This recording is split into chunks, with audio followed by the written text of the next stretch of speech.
इतना तो करना स्वामी जब प्राण तन से निकले। यहाँ भन्नुहुन्छ, हे परमात्मा, मेरो प्राण त्यतिखेर जाओस् जब मैले हजुरको नाम लिएको हुँ। हजुरको नाम मैले जप्दा जप्दै मेरो प्राण जाओस्। श्री गंगा जी का तट हो, मेरे मुख में तुलसी दल हो। श्री गंगा जी का तट हो, मेरे मुख में तुलसी दल हो। मेरा सावरा निकट हो, मेरे सावरा निकट हो। इतना तो करना स्वामी जब प्राण तन से निकले, मेरे प्राण तन से निकले। हे परमात्मा, जब मेरो प्राण छुटोस्, जब म यो धरती छोडेर जान लागौं, त्यतिखेर हे परमात्मा गंगाजीको तट होस्। गंगाजीको त्यसैले त मान्छे मर्ने बेलामा हैन गंगाजलले स्नान गर्ने, गंगाजल मुखमा राखिदिने, तुलसी दल मुखमा राखिदिने, तुलसीको मोठ मुनि सुताउने गर्दछन् नि। भन्नुहुन्छ कि मेरो प्राण जाने बेलामा गंगाजीको तट होस् अनि मेरो मलम हैन मुखमा के होस् त तुलसी दल होस्। मेरो सामनेमा को होस्? मेरो सावरा, मेरो परमात्मा, मेरो कृष्ण अगाडि मुसु मुसु हाँस्दै मेरो परमात्मा उभिनु भएको होस्। हे परमात्मा भनेर प्रार्थना गर्दै हुनुहुन्छ।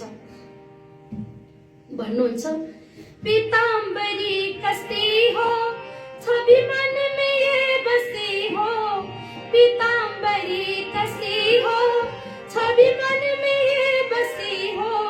होठों पे कुछ हंसी हो, जब प्राण तन से निकले, निज प्राण तन से निकले। इतना तो करना स्वामी जब प्राण तन से निकले। भन्नुहुन्छ, हे परमात्मा, यस्तो रूप होस् कि पीताम्बर लगाइरहेको अत्यन्त सुन्दर सावरा मेरो परमात्मा, मेरो त्यो परमात्माको त्यो स्वरूप मेरो मनमा, मेरो आँखामा त्यो छवि होस्, त्यो बसेको होस्। होठों पे कुछ हँसी होस्, मेरो परमात्मा पनि मुसु मुसु हाँस्दै अगाडि उभिएको समय होस् अनि म पनि प्राण जाने बेलामा हाँस्दै हाँस्दै यो संसारलाई मैले छोडेर जान पाऊँ। हे परमात्मा भनेर यसरी भन्नुहुन्छ। अनि फेरि पितामहले भन्नुहुन्छ, जब कंठ प्राण आए कोई रोग ना सताए। जब कंठ प्राण आए कोई रोग ना सताए। एम दर्श ना दिखाए जब प्राण तन से निकले, निज प्राण तन से निकले। के भन्नुहुन्छ, जब कण्ठ प्राण आए, प्राण जाने बेलामा यो घाँटीमा हैन कण्ठमा प्राण आउँदैछ, प्राण जान लागिरहेको छ, त्यतिखेर कुनै पनि रोगले नसताओस्। किनकि रोगले सताएपछि त परमात्माको नाम जप्न सकिँदैन, परमात्माको भजन कृष्ण कृष्ण भन्न आउँदैन नि त, गाह्रो हुन्छ नि त। प्रभु कुनै कष्ट नहोस्, मैले कृष्ण कृष्ण भन्न सकूं, त्यतिखेर यमदूत अगाडि नआउन्, परमात्मा अगाडि आउन्, मेरो कृष्ण अगाडि आउनुहोस्, हजुरको मलाई दर्शन मिलोस्। मलाई यमदूतको दर्शन होइन, मलाई हजुरको दर्शन मिलोस्। यसरी भन्नुहुन्छ, उस वक्त जल्दी आना, नहीं श्याम देर लगाना। उस वक्त जल्दी आना, नहीं श्याम देर लगाना।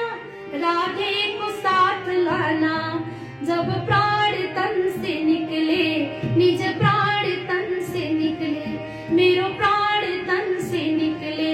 भन्नुहुन्छ कि हे परमात्मा, हजुर त्यतिखेर छिट्टो आउनुहोस् है, जब मेरो प्राण जाँदैछ, मलाई गाह्रो भएको छ, म अन्तिम समयमा पुगेको हुन्छु, हजुर अगाडि आएर मलाई दर्शन दिनुहोस्।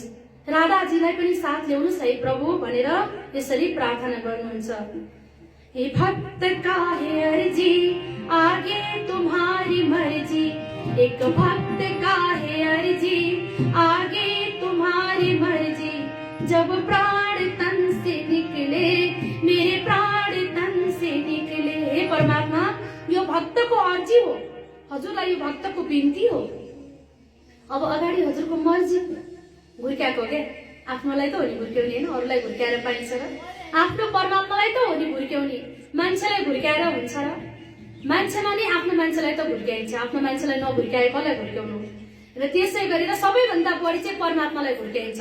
संसारको मान्छेलाई घुर्क्याएर केही हुँदैन, मलाई घुर्किलामी त भन्छन् संसारको मान्छेले, तर परमात्माले भने चाहिँ हाम्रो घुर्कीलाई पनि बुझ्नुहुन्छ। हामीले रिसाएर बोलेको पनि बुझ्नुहुन्छ, हाँसेर बोलेको जसरी बोले पनि परमात्माले हाम्रो भावलाई बुझ्नुहुन्छ। तन की जाने मन की जाने जाने दिल की चोरी, उन साहिब से क्या छुपा है जिनके हाथ में डोरी।